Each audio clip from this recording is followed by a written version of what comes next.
বন্ধুরা, আশা করি তোমরা ভালো আছো। এই সপ্তাহ অর্থাৎ 18ই সেপ্টেম্বরের যে লেটেস্ট কর্মক্ষেত্র ইস্যুটা বেরিয়েছে, প্রকাশিত হয়েছে, তার কিছু কিছু যে খবরকে হেডলাইন আকারে তুলে ধরেছে পত্রিকাটিতে, সেটাই কিন্তু আমি তোমাদের সঙ্গে ডিসকাস করছি, আলোচনা করছি।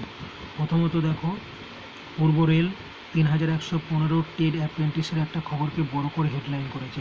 এটা মূলত যারা আইটিআই পাস করেছো বিভিন্ন রকম ট্রেডে বা যাদের মনে করো ওয়ার্কশপ কাজের এক্সপিরিয়েন্স রয়েছে, সেই পারপাসে কিন্তু অ্যাপ্লিকেশানটা বেরিয়েছে, অ্যাপ্লাই করতে পারো দেখে বুঝে।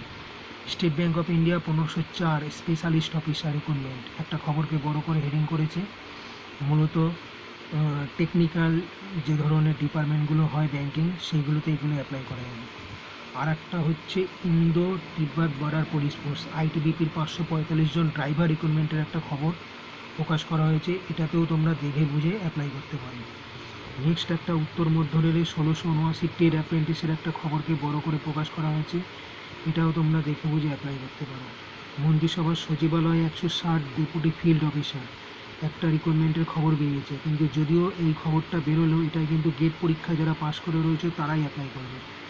মাঝাগাঁও ডংকে 168 জন একটা রিক্রুটমেন্টের খবর, অর্থাৎ মাঝাগাঁও ডক শিপ বিল্ডার্স তাদের রিক্রুটমেন্টের তরফে বার করা হয়েছে, সেটা দেখে তোমরা অ্যাপ্লাই করতে পারো। আর্মিতে উচ্চ মাধ্যমিকের কিছু রিক্রুটমেন্ট নেওয়া হচ্ছে। 90 জন অফিসার নিয়োগ করবে ভারতীয় সেনাবাহিনী।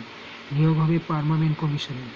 মূলত শুধু অবিবাহিত তরুণরাই কিন্তু আবেদন করতে পারবে, যাদের উচ্চ মাধ্যমিক প্লাস মোটামুটিভাবে এই দৈহিক মাপযোগ আছে, তারা কিন্তু অ্যাপ্লাই করতে পারে।